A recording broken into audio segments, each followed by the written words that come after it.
Well, guys, we're going to try this, but it appears as though YouTube is blocking the stream, so you may have lots of buffering.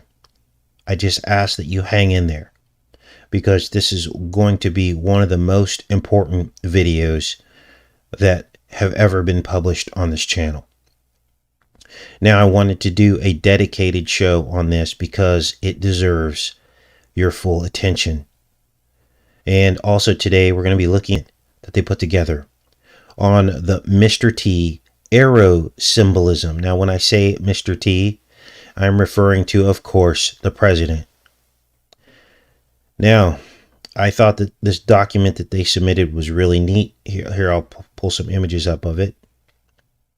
This is it here. We're going to get into this document a little bit later in the show. Now, as bitten, we're going to call him, and that, of course, I'm talking about the elect president, as he begins to repackage Mr. T's bipartisan agenda into his own to make it look like he came up with it himself, we will begin to break him down as well. And we'll be doing a lot less work on Mr. T. And already, you guys have heard, Bitten is trying to claim the fame for the $2,000 stimulus idea.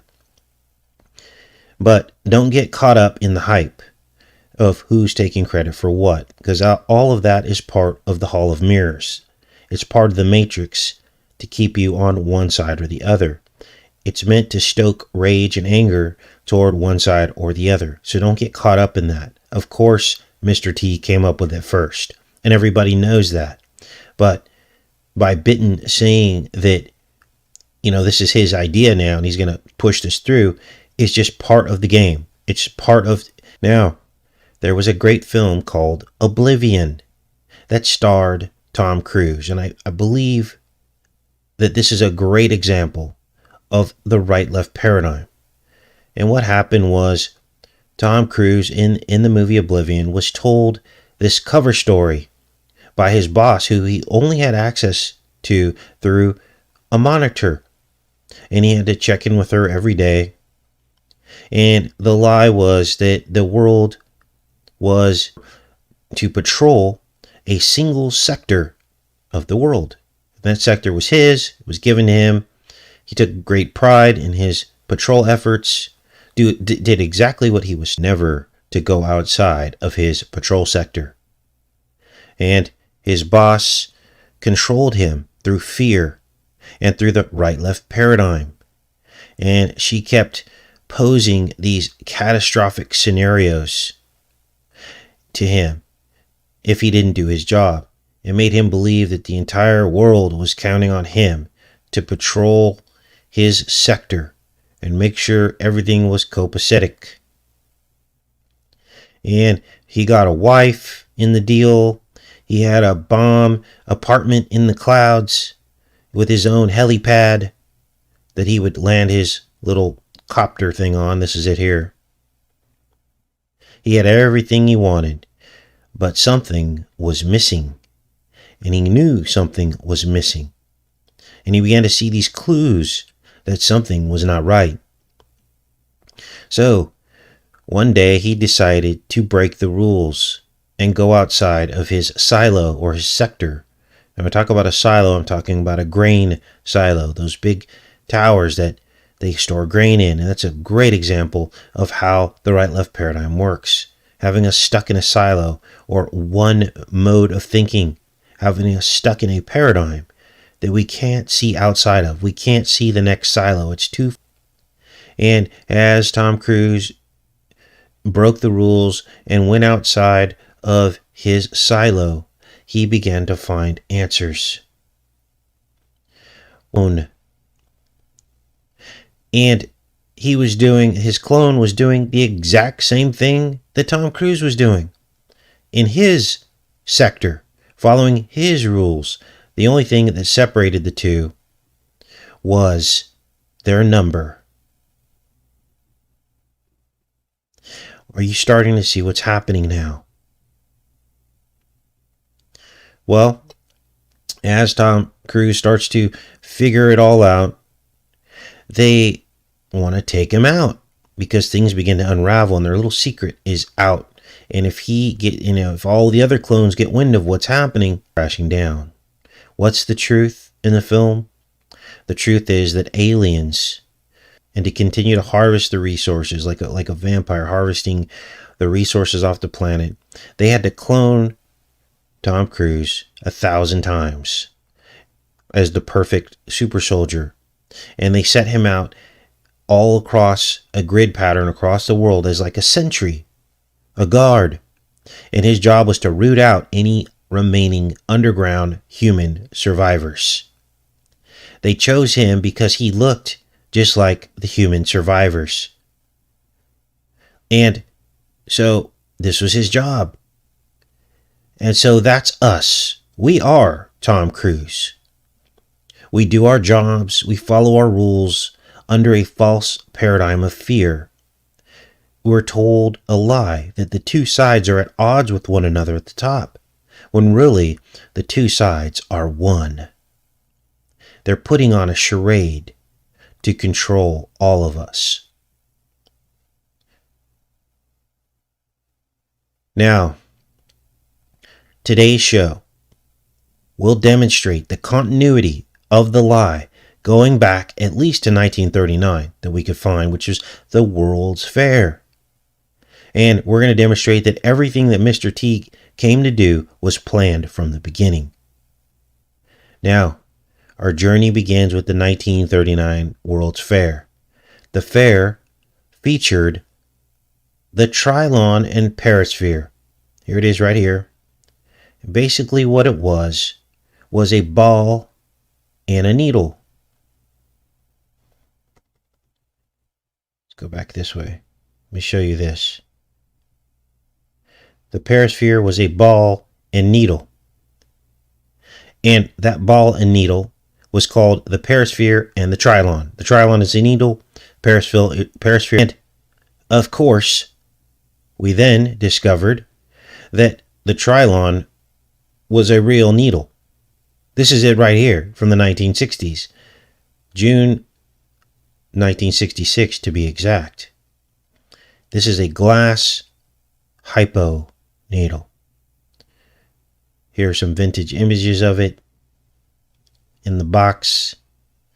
So now we know that when they named this thing the Trilon, we knew now what they're really after.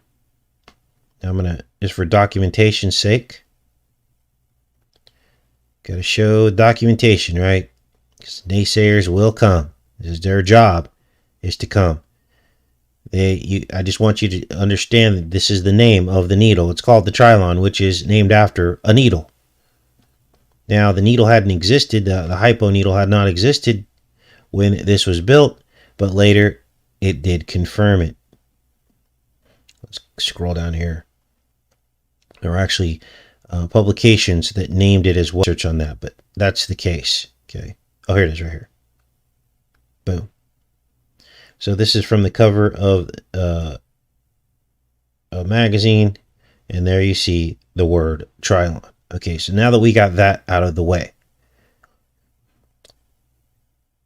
this same ball and needle was immortalized in this family real estate empire billboard for Mr. T's family. And of course, this was present at the World's Fair. The fair was themed the world of tomorrow. Pretty interesting, right? Now, what we surmised that this was all about in 1939 was the coming, I'm going to call it Apollio VC that would emerge a few years later. You see, the world was in the midst of a spamdemic, an Apollio spamdemic. And the 1940s marked the rise of the Apollio VCs to treat this spamdemic. Now, I call it Apollio for good reason. Apollio is the god who brings disease with his arrows. I'm going to make sure we're connected before we keep going here. And it appears as though you guys are having lots of buffering problems. Hang in there with me. Apollo is the bringer of disease with his arrows, similar to the function of the Vedic god disease, Rudra. He sends a plague to the Archaeans. God who sends a disease can also prevent it. Therefore, when it stops, they make a purifying ceremony and offer him a hecatomb to ward off evil. When the oath of his priests appeases, they pray, and with a song they call their own god, Paon. Now, I'll put a link to this in the pinned comment. Obviously, they don't want you to know this information because unbelievable. I've never had this problem before. Actually, we had it one time before, but I don't know, event going on, I don't know. But let's keep going with this. Let me find that tab here.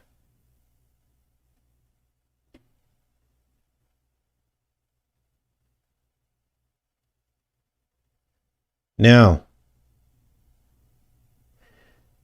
that was in 1964 is when they built the Unisphere. We covered that in depth.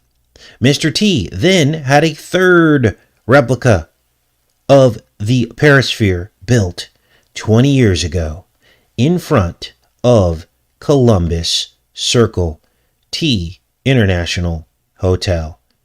Now, here is the Unisphere in 1964-65, and then Mr. T says no fan of globalism. Obviously he is. Like this one world tribute so much that he later commissioned a smaller replica to stand in front of his T Tower in New York. This was actually in front of the International Columbus Circle. Here it is right here. Columbus Circle Globe, they call it. Here it is right here at the foot of T International. I wonder what's up with this building. I hadn't looked into this yet, so we might find a surprise here, an Easter egg in the number of floors that this has. Looks like this construction started in 68, finished in 95, 97, 177 meters tall, 44 floors. That's half of 88. Biff, Back to the Future. Right there. Now, we'll dig into that later. That wasn't originally going to be part of the show, but I always like to look at the makeup of these buildings because they encode everything you need to know. Now, let's keep going with this, because this confirms our suspicions about the continuity going back to 1939 and the polio spamdemic. We had 3 globes: Perisphere, Unisphere, and globe. Now, remember, this 1939 World's Fair was the foreshadowing of the worldwide polio VC program, and that's why it featured the hypo needle. And Mr. T grew up just yards away from this World Fair site in Queens, also known as Flushing Meadows and Crona.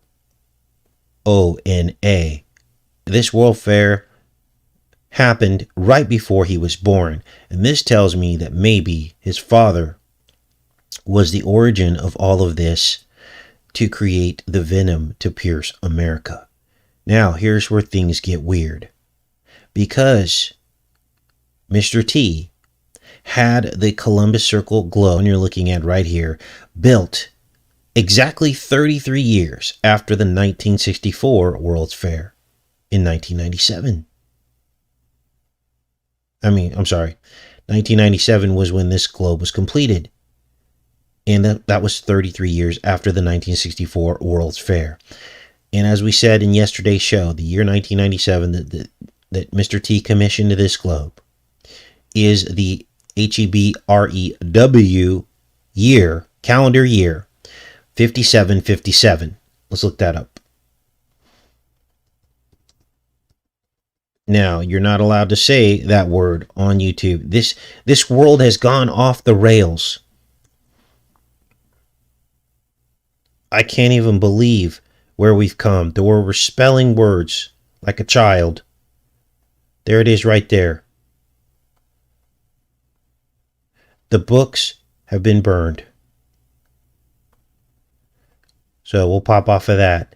Now, let's keep going with this because we know that T Tower, the original T Tower, not this one, is on 57th Street.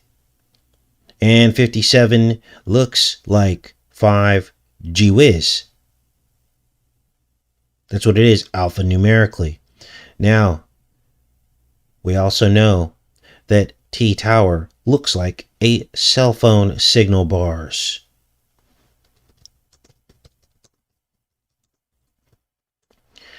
Now, how can this be? Considering the fact that T Tower was made in 1983, which, by the way, 83 is the sum of several 19-year cycles. Let's see, let's pull out the calculator here. Because 83 divided by 19. Oh, no, it's not. Sorry. It's 38, which is the opposite of 83. 19 and 19 is 38. Now, here is a cell phone signal. When 1983, did we have cell phones? No, we did not. Notice how there are 5 bars. That's 5G whiz. Now watch this.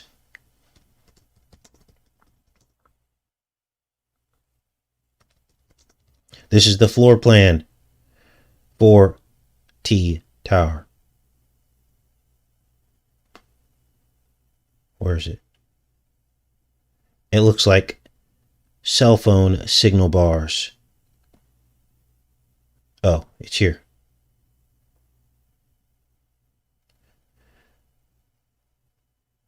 This is we're going to get more into this here, but here's a good image of it here. Here you can see the cell phone signal bars of T Tower. Now this forms a twin with this other one here. This is the IBM building. We'll get into this document at the end of the show. But I wanted to show you how this is cell phone signal bars. So all of this was orchestrated. Now let's keep going with this. Let's go back to here. And again, apologies if you're buffering. Something's going on with YouTube and streaming right now. So here is where things get really weird. Because every 19 years since the 1939-1940 World's Fair have inched us closer to Mr. T's plan. So after 3 19-year cycles, after 1940, because remember the World's Fair went 1939 and 1940. So let's start with the 1940, and we'll start adding 19-year cycles to it. So after 3 19-year cycles, after 1940, he built the Columbus Globe. To the day, 1997, that opened. 3 19-year cycles since 1940. And then 19 years after 1997 was 2016. And everybody knows what that date is. That's the date that he became president.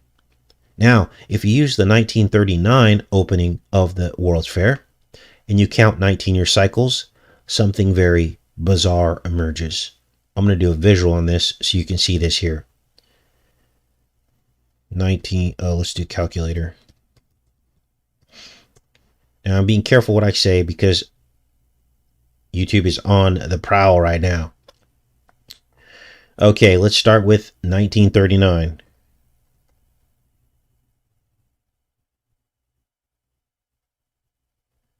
Let's add 19 years. That equals 1958. Remember the 58 stories at T Tower, the 58 bedrooms at the Mar-a-Lago Mansion.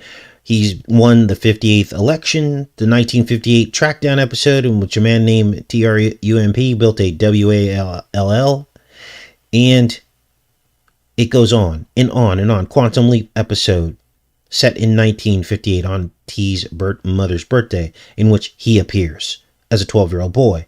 He was 12 in 1958. Now let's add another 19 years.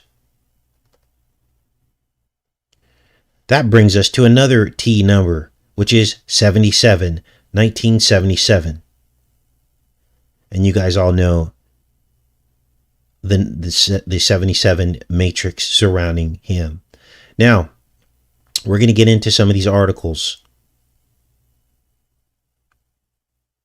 But before we do that, we also linked the T family billboard to Back to the Future. Remember that?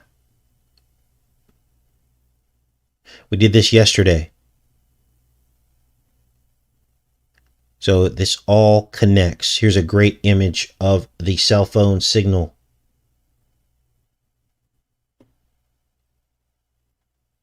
There are 5 in the middle. 1, 2, 3, 4, 5. I wonder if this was about the ushering in of 5G. Now let's get into some of these articles here very quickly.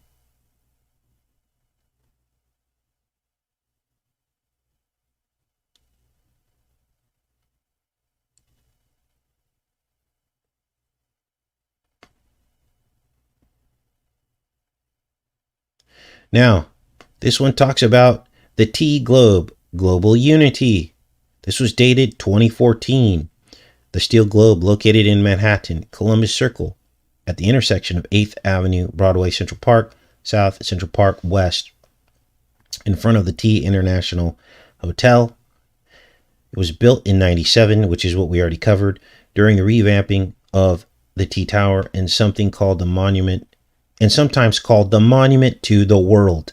Its structure shows the world made up of steel and is at least 30 feet wide and is held by one huge chromium column. The globe is surrounded by 3 rings orbiting it. In front of the globe, there are large crowds trying to take the subway and get to their destination.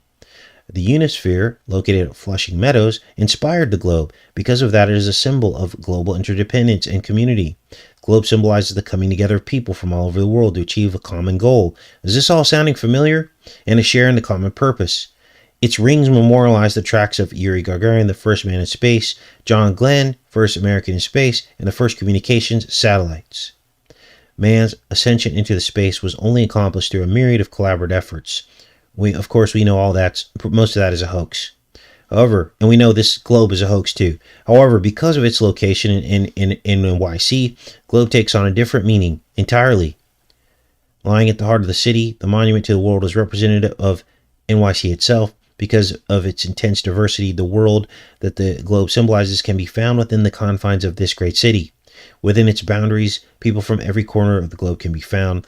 As such, we chose the steel globe because it represents the diversity of NYC. So, unbelievable. Let's look at this other article. 20 years ago, the Columbus Circle Globe. So he tried to put his name on it. These days, New Yorkers going to great lengths to get T name off their buildings, and even his company itself has personally shed his moniker from their hotel brand amid declining bookings. But back in the 80s and 90s, D would freely slap his name on just about everything he wanted. That was until 96 when Giuliani denied his request to brand the globe outside of the T International Hotel. Now, it's funny because him and Giuliani are buddies now up until a couple days ago when T threw him under the bus. So here's the T International Tower. The condo was completed in 97, converting a drab office tower to a glassy beacon at the intersection of Columbus Circle. The year prior, the huge silver globe in front of the building was being planned, and T wanted the 30-foot wide piece modeled on the 1964-65 World's Fair Unisphere in his childhood borough of Queens, to be adorned with a 3-foot high lettering reading T International. So 30 feet wide, 3-foot high lettering. There's another 33 years after the 1964 World's Fair. But if you take a look at the globe today, all you see is the world's landmasses silhouetted on a spherical framework of latitudinal and longitudinal struts encircled by 3 orbital rings, along with a small plaque on the base reading Brendel, Miami for sculptor and designer Kim Brandel. I wonder what she's all about. Let's look her up real quick. Brandel, Miami, Kim Brandel. I hadn't looked her up yet, so I wanted to do that.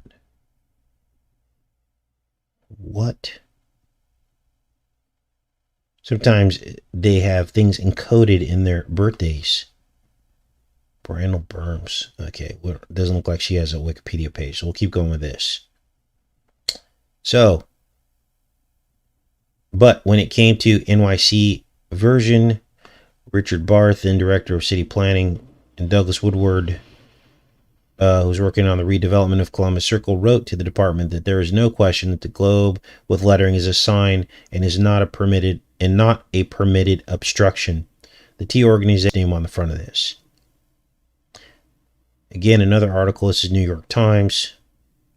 Pretty much the same story here. Now,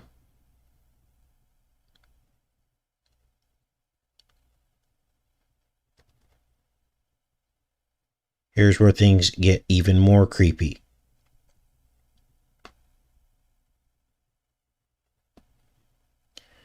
Because a subscriber put together some of these documents here. And this is basically the body of work. We're going to start with this document, and this is how we're going to end the show today. This is the tip of the spear, the arrow of Apollo. And as you can see here, tacticians use the word tip of the spear. It refers to a force that is used to puncture the enemy's initial lines of defense, just like a needle. This is the tower, and look at what it's at the bottom, an arrowhead. Using 5G Whiz as an arrow to pierce the opponents. There's also an arrow at the Freedom. This is what this is. This is the Freedom building in NYC. And of course, needle. And this is Mr. T's Academy picture. And these are portals. As you can see here, it says men have passed through these portals. Right here under an arch of triumph is what these are called. Archways are called arches of triumph, which sounds like TRUMP. And who is at the front of the class? Who is at the tip of the spear? It is Mr. T. So good job on that. Both and all presidents are involved in this, as we demonstrated with the illustration talking about the film Oblivion. And a subscriber put this together really well because he talked about the O-Man signing the beam on June 14th, which was DT's birthday.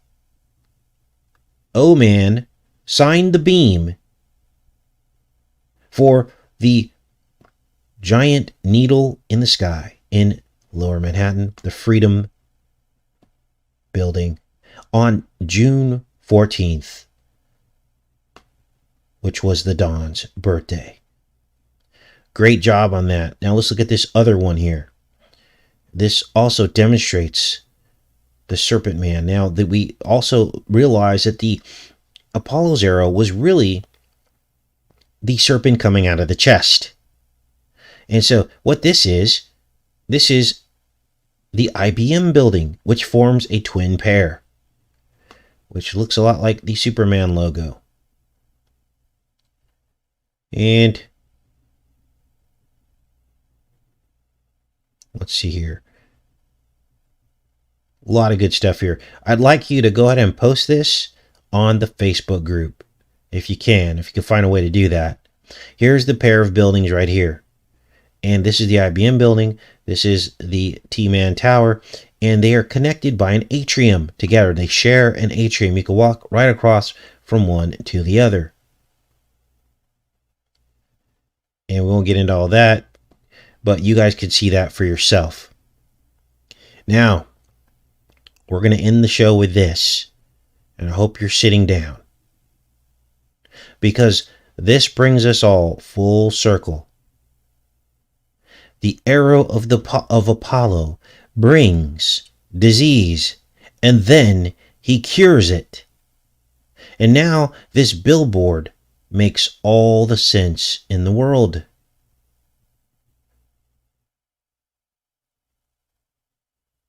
Now, if you're still in denial, maybe this will finally get through to you. This is on Mr. T's penthouse mantle. The entire penthouse is decked out in Apollo, but we're going to focus on this specific Apollo painting. Now, this is a famous painting. As you can see here, this is the painting of Apollo. This isn't the one on his mantle, but you can see the similarities in the painting. It is an Apollo painting. In fact, it's an archetype. The horses, the crowd of people, Apollo riding up here at the top, as you can see here. And phosphorus is right here. Phosphorus is the morning star. Lucifer, the light bearer. And in the front here is Aurora, the goddess of the dawn. Phosphorus, Aurora, Apollo. Now, what does all this mean? Now, don't get it twisted. Jesus is also called the morning star. There are two morning stars, the devil and Jesus. How do I know this? Because the book of Job says that there were multiple morning stars when there was unity in heaven and when they all sang together. So don't let people tell you that Jesus is Lucifer, because he is not. He is the morning star, which means Lucifer, but there were multiple ones. So this is Phosphorus, also called Hesperus. Here she is right here, the morning star. And she's dumping out her whatever that is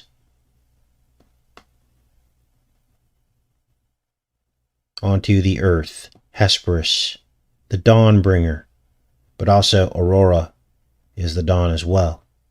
Isn't it interesting? That's his name.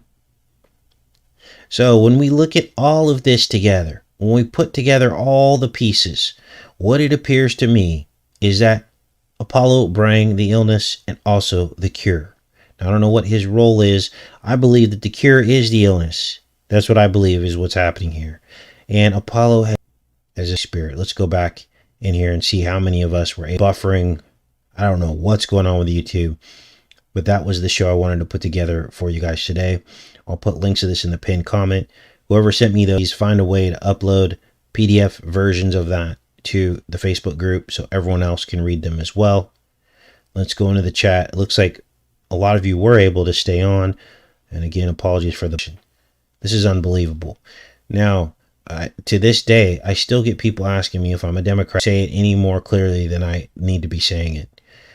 That basically, no, absolutely not. We do not exist in the right-left paradigm. I've repeated it in many, many shows, but I think that's more of an attack. It's more of people trying to figure out a way to slander the information, to try to make it sound like we're coming after Trump. No, you just wait. Bitten will continue the same thing. It's coming. I know it's buffering. I explained why that was happening.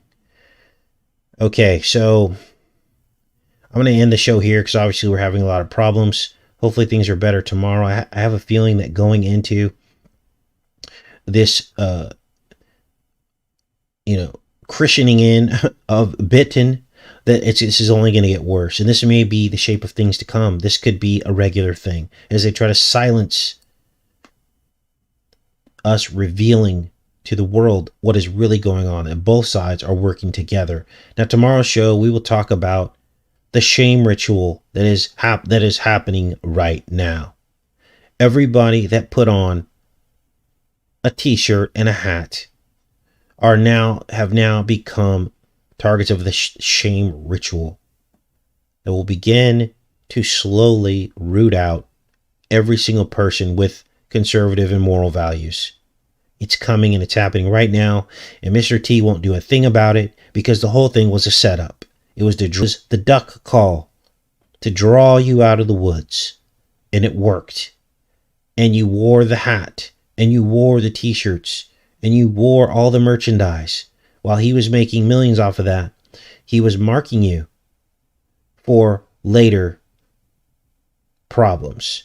And we'll talk about those problems and what the people who stood up for God and all those things and thought they were doing the right thing, what they're going to go through right now, what they're going through right now. Because everybody knows who they are, because they've been cruising around with hats and they've been having these lawn signs, right?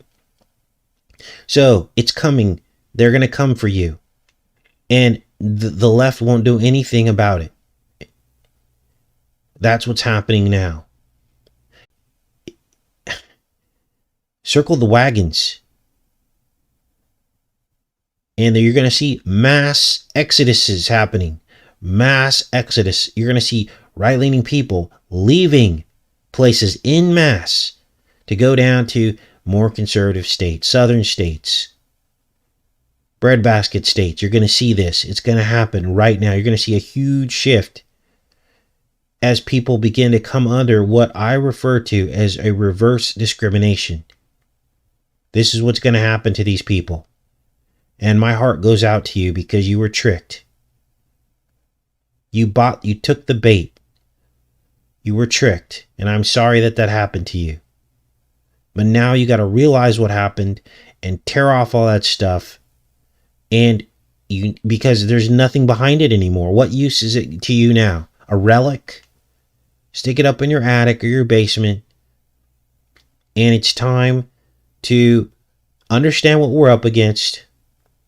And the exodus will ensue. And at that point, there's a chance. Because there's enough of us. As long as you don't get tricked by the right-left paradigm, there's enough of us that can create our own communities and rely on each other. It doesn't matter what color you are. And I hope that you don't believe that all black people are responsible for this, because they're not. There's a lot of black people out there like myself who understand how people are tricked and deceived and understand that most white people are good people and they don't care about your color.